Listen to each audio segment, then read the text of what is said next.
Welcome to AI Negotiation Unlocked, the podcast where we explore how artificial intelligence is revolutionizing the way we negotiate.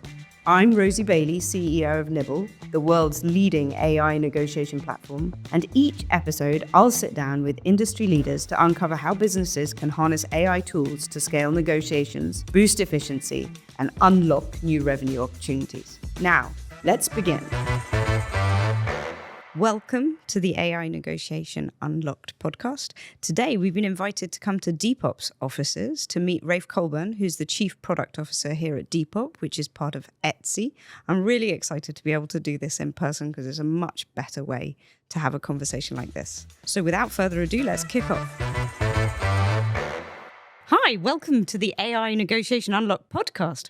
Rafe, I'm so thrilled that we could find the time to have a chat about this because we've talked about negotiation quite a lot. So just to kick us off, can you give me a little bit of your current role, but what brought you here? A little bit of an intro. Yeah, absolutely. Really excited to be here. So my current role is I'm the Chief Product and Technology Officer at Depop here in London. It's an app for clothing resale, basically. And I've been here about 3 years. Prior to this, I'd really have been a software engineer mostly for my career. And the kind of 10 years or so before I came to Depop, I worked at Etsy as and kind of worked my way up from being an individual contributor engineer up to being a VP of engineering. And then moved over here into this role relatively recently, I guess. So it's a real story of transitioning from the doing to the strategic, right? It's a little bit of doing and management journey, isn't it? So to start us off, I'd love you to think about a time when maybe you've done a negotiation and whether it went right, whether it went wrong. Love to hear about the real world to start us. Yeah, so I remember one time when I was in university, I was driving along the freeway in America, like super busy freeway, no place to really exit. And I ran out of gas. And I had to pull over on the side of the road. There was nowhere to walk to. And a guy pulled over with a tow truck to potentially help me out. I had no money whatsoever. And I had to negotiate with this guy to get him to tow my car to the gas station so that, basically I could escape from the situation. I don't remember how much he wanted. Maybe he wanted $60. I was like, I can give you 40 max because I needed like $10 to buy gas. We had to go to the automated teller machine first to get money. So I won this negotiation in that I got my car towed for the price that I wanted. I think he was already there. And I don't know. I think the key to this negotiation was just pure desperation. I did not have the money to pay him anymore, and he had already stopped his car. So we were able to strike a deal, but it was very uncomfortable and stressful. Yeah, that's quite hard. And actually, I think it's really true. Actually, we find that negotiation is stressful, right? Like yes. many people say it, and even the people who are good at it and prepare well, they acknowledge it's emotionally, it's a big deal, isn't it? And What's, I think, really interesting is when you feel like your back is against the wall, you become a tiny bit more demanding. Yes, it's certainly true. And actually, in hindsight, you could probably have been that demanding even if you'd had $100 in your pocket. Yes. And I think that's part of the lesson, isn't it? You anchored at a price that was too low for him, but he felt like you were for real. And as you say, he was committed, right? He'd stopped now. I mean, why leave with no money, I guess? Yeah, exactly. Oh, it's so interesting, isn't it? And we do a lot of mapping these real world scenarios into AI scenarios, because there's a lot you can code about a negotiation. There's a lot of research into it. So moving on from that's a fantastic example. So obviously you're very involved in Depop and it's a marketplace. So there's a huge amount of peer-to-peer negotiation on your marketplace. How does it work today? Yeah, so this is we introduced this feature again about 3 years ago. And it started really simple where you could send someone an offer and they could just take it or leave it. There's an accept or not button. It's not binding, so then the person who's the seller has to come back and agree to the offer, and then the buyer has to come back and actually pay for it. The thing that we've changed subsequently, a couple of things. So one is that we have offered back and forth negotiation so people can counter each other and come to a conclusion. And then the other one that's maybe a little bit more automated is sellers can now send offers to buyers who like their item and put them in the cart. So it was all initially buyer initiated, but now we have seller initiated negotiations as well. And that's quite interesting. And do you have a view on which one's used more? Oh yeah, no, 100%. So buyer negotiations about 4 times more than seller offers. Yeah. That said, I think the number of seller offers that are sent is much, much higher than the number of buyer offers sent. but the number of buyer offers that are completed is much higher than the number of seller offers that are completed. Interesting. So the sellers are still too ambitious on price, maybe. Yeah, and I think it's just you're not a huge amount of commitment necessarily to like an item or even to put it in your cart. Whereas like when there's real purchase intent if a buyer goes to make an offer. Yes. Have you ever tried having a buyer have to pre-commit to buy? Have you ever had a buyer having to put their credit card details? We have. We tested it a little bit last year, and we continue to play with it. I think our sellers would really like that. That's a big request. And we just have to figure out a way to make it work so that it's like such a bigger commitment for the buyer. Does it ultimately net out to be more than it was before? So it's still a work in progress, but absolutely. I mean, I think, then there's the question of like, should you have an optional commitment? So the buyer can send an offer, but not commit. Can they send a committed offer? We're always thinking about how to evolve the product in those ways. Yeah. That's quite interesting. We've tried actually at Nibble having a login at the beginning of a chat. And in the scenarios we've tried it's definitely destroyed conversion. So asking someone to commit up front to a greater degree to log in or to give credit card details or something definitely diminishes engagement to a much greater degree than it increases the results. It's quite funny. The journey seems to be part of the... I think that's right. That, and we see this with a lot of things that, people enter into the process.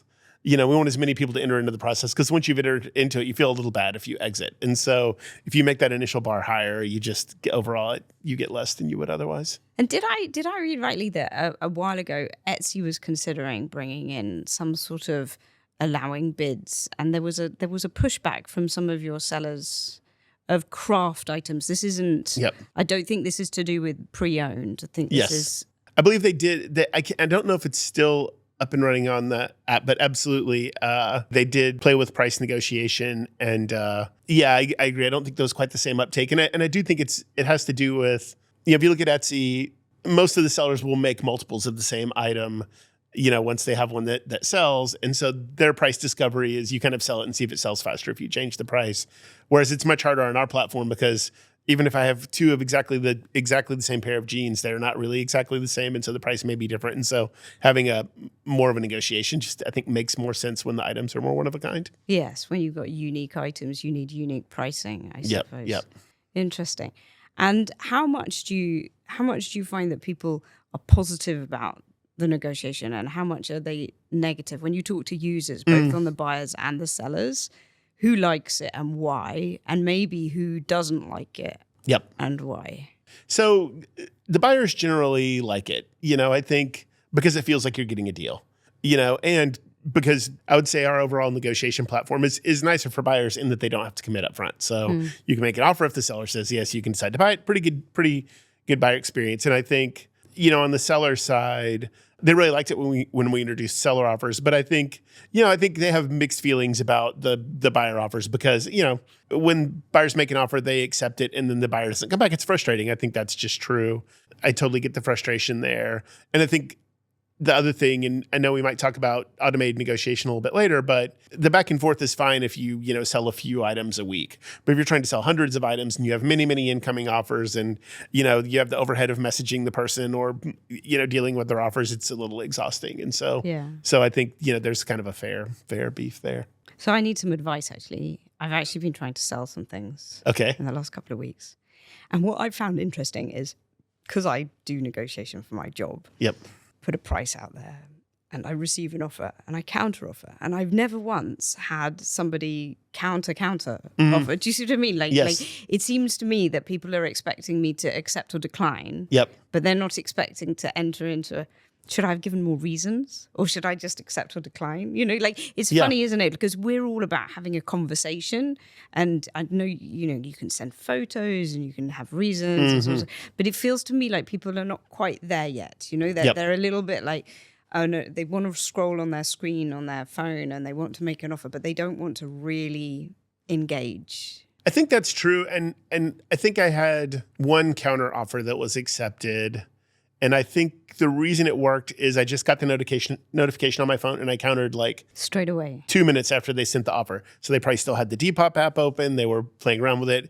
I think, it's a much higher bar if it's been hours and you say, I have to pick up my phone again, go into the app, go into the offers, decide whether to accept this counteroffer. And so I think that Yeah, I think this is the hard part of price negotiation in an app, not in real time, is that, it requires a commitment from both sides to like just re-engage with the app. So I think that's a big piece of friction in our offer process. Just the asynchronous nature of it is not the easiest for people, especially for buyers. It's probably fine for sellers who are always in the app, but a buyer, it's like a little bit of an uplift to go like, oh, I've got to go back and deal with this. There's another notification I've got to have a look at. So that takes us on to AI negotiation, and in the context of marketplaces, what do you think is the opportunity to add in perhaps more automation or even some smarter understanding? Do you know what I mean? Even some greater connection, if I can put it that way. Yep. I think, so much here. So one of the things we did last year that turned out to be much more successful than I would have predicted was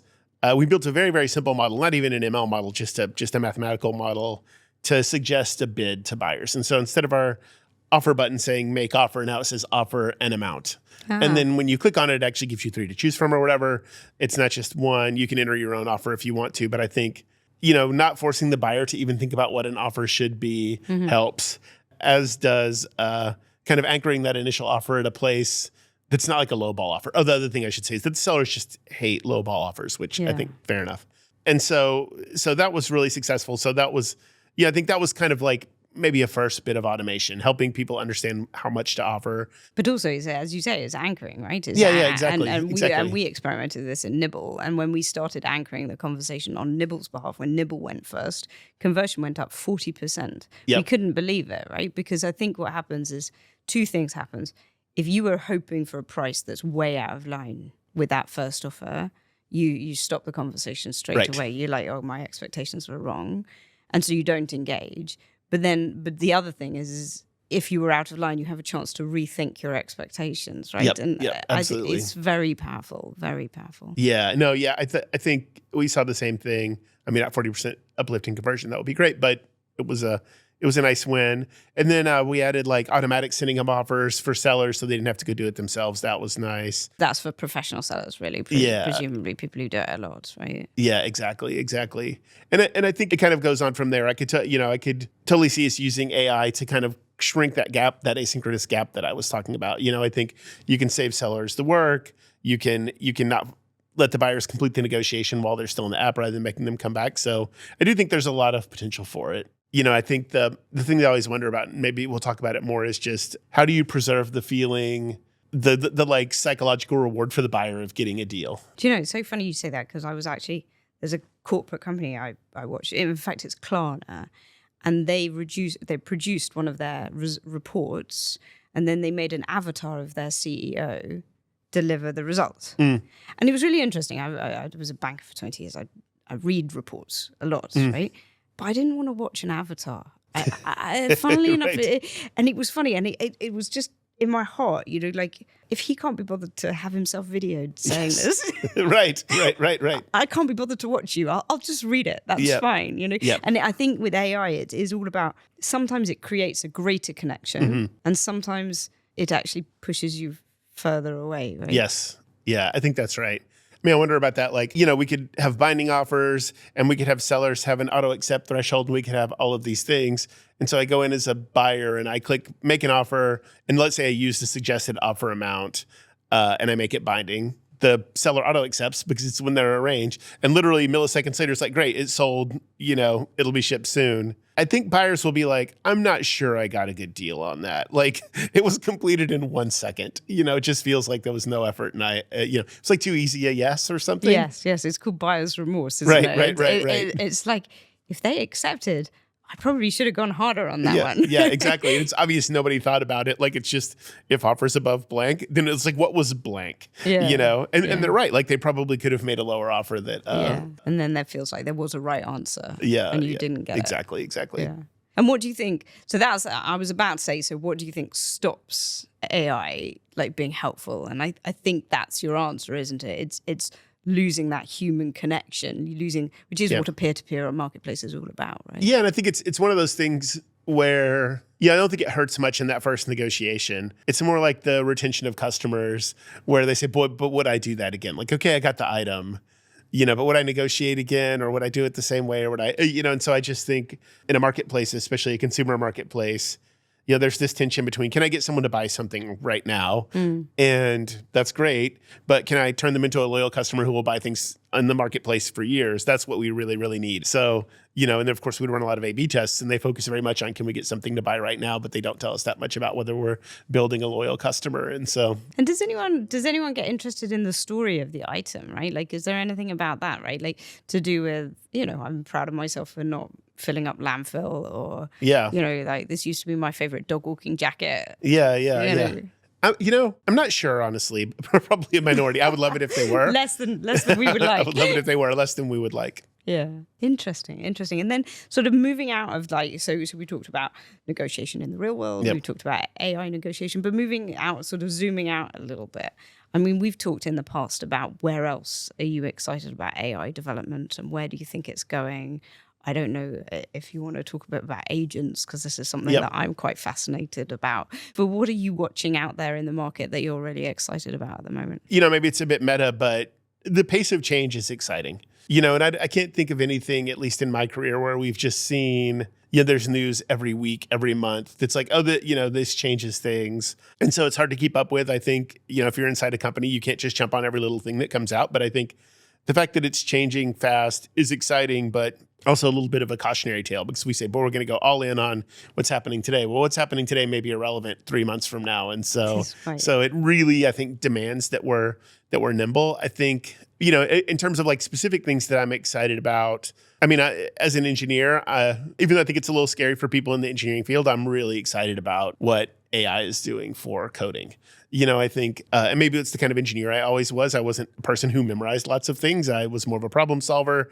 And so, AI is great if you're a problem solver who doesn't memorize a lot of things. You can ask the computer, it has a great memory. And you mean there for building code? Because I saw some research, actually, that somebody, I think it was Google themselves, published Gemini's usage statistics. And I think it was something like 17% of the usage for Gemini was in coding. Yes. And then 7% in sort of marketing and creating content. And then everything else was sort of 1% and 2%. And it was a bit of a wake-up call to say that we do read a lot about all of these changes, but those are the two places where people are fundamentally changing how they do their jobs so far. Yeah. And the other places are still quite experimental. I think that's right. I think for coding, it's really, really good. It really, really works. The models keep getting better. I think the other thing that, and I think this is true for most fields, certainly true for engineering, is, if I say, boy, I have some technical problem, how would I solve it? Okay, maybe I have some ideas. If I go to ChatGPT and I ask it the same question, how would you solve this problem? It's guaranteed to have some approaches that I wouldn't think of on my own. And it's just nice to evaluate the alternatives it comes up with along with the ones that I would myself, just to make sure that I'm not missing some things. So I just think it's just much more comprehensive than a person is usually going to be. And I think that's true. I think it's a great thought partner for these kind of like higher level problems, because it's just not limited in its knowledge the way that people are. It can't tell you what's really best, but it can give you some ideas. And does that change how you manage your team? Because one of the things I worry about is it's super interesting if you've seen this sort of problem several times before, you've attempted something, maybe you've made mistakes in the past and you realize that the way you did it last time was the long way round. So then you can see all the alternatives, and your experience helps you pick and choose what's great. But it's how do we build people towards that experience level? Or maybe we don't need it. Maybe it doesn't matter. I mean, you manage a massive team, like how do you encourage them to use these tools? I do think that's the scary part. I've been kind of thinking about it, and I think like in the kind of world of LLMs and chatbots, I think the returns on curiosity are going up. Like if you're a curious person, you can just satisfy your curiosity more quickly. And I think the returns on expertise are going up, not down, because, when I'm getting a lot of output from an LLM, what's really important, what will work, what will not, the more expertise you have, the better. But I think the risk is it going to make it harder for people to build expertise? And so, if we say expertise is great, but it's harder because you can kind of lean on the LLM more, that's maybe a like 5 to 10 year out problem, but I do worry about it a little bit. Yeah. I mean, like just not finessing your own writing, for example. You just, you don't need to, right? You get your rough ideas down and it can be finessed quite quickly. It's so funny though. I think, I think people are going to find they have a real distaste for LMs Right. I mean, kind of what you said about the avatar giving the report. When you read something, like it reads like it was written by an LLM. And I just think, and so I don't know, I fear that we're going to live in this weird world where we get tons of AI generated text and then we all use AI to re-summarize it for us. So we don't have to read all the AI generated text. And like, what are we even doing at this point? Like it's a little AI on AI. Yeah, exactly. So I don't know where all of that ends, but I think it's funny. For writing, I generally will not use things that the AI wrote for me. But one thing that I do really find useful is like, let's say I've written a document or something. I'll just paste it into the chatbot and say, does this make sense? And it does two things that I think usually will repeat your argument back to you. And so if the AI can deduce your argument from what you wrote and it sounds the same, you've at least kind of made your point in a cohesive way. And it'll point out some like weaknesses or whatever. And so I do like that as the like pressure test, but I can't let it write it for me. Yes. Critical friend. Actually, it's funny, the AI on AI, because I think you were one of the first people who asked me, so with Nibble, what happens when an agent negotiates with an agent, right? Right. And I think we're going to see many more of those problems, or what happens if you have to design a website or an app that's only going to be used by other agents, you know. I do think you asked about agents, I mean, in many ways, agents are nothing new. It's basically, a computer makes a decision and it executes the decision. And so, you could do something really simple like buy 1,000 shares of this stock if it goes over 60. Okay, that's an agent, like just a very, very simple one. And so if you look at the two parts of it, one is the decision making and the other is the goal. I think what's interesting about the kind of generative AI world with agents and why they're becoming people are talking about them so much is the AI can allow you to, it can kind of like capture more complicated goals and it can execute on more complicated things. So, I think like if you look at a self-driving car, it's an agent. The goal is simple, get me from point A to point B, but all the decisions that have to be made along the way are like incredibly complicated. Or you could say, like on the opposite side, something like, a portfolio manager where like the decision, the goal is really complicated. I want a portfolio that is going to grow, but doesn't take on these kinds of risks, blah, blah, blah. But the execution is really simple. It just has to like execute trades. Computers have been able to execute trades forever. And so, because I think AI allows us to sort of like be more expressive on both sides, it just like opens up this agent world to a lot more things. But I think at the end of the day, humans are accountable for every decision.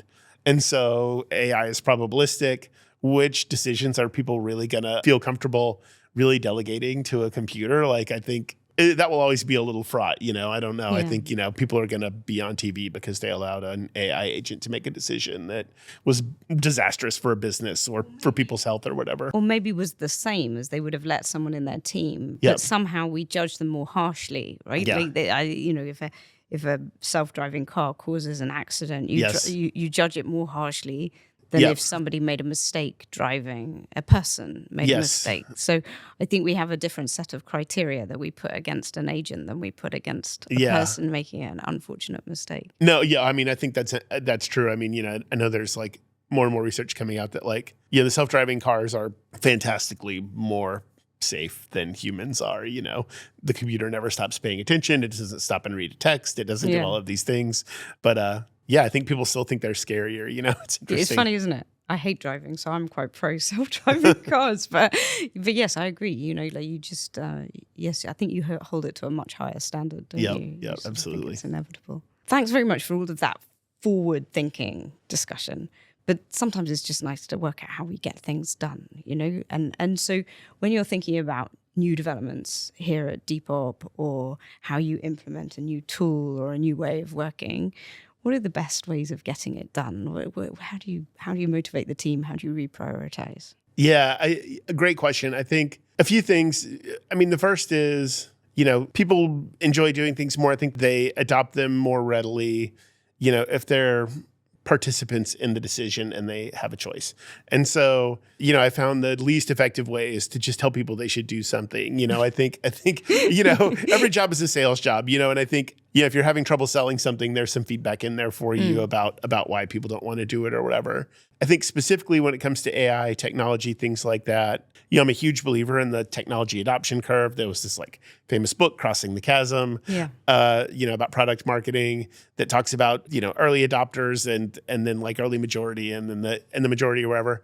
And the thing that I found is even inside organizations, that's completely true. If I say, okay, engineers at Depop, I want you to all use a coding agent, or, an AI chatbot in your programming tools or wherever. I tell people, we should take notes on all meetings with Gemini or whatever else. Like, most people are not going to do it. They're just not early adopters, and so how do you get the people who are early adopters to go in, get excited? They'll kind of teach the early majority people about it. They follow the lead of the early adopters and they'll do it. And then you kind of have the majority group. And what they want to see is it's like a safe choice. And so, when you see everyone who does really well is doing that, then maybe they'll do it. And I've always been fascinated by the kind of holdouts. I forget what they're called in the model, but like they really resist. And I think it's true. It's true in product marketing. It's true internally too. Usually they have a specific reason. And so their feedback is really useful. I don't want to use it for X, Y, or Z. And so you kind of meet them halfway and see if there's a way to work it out.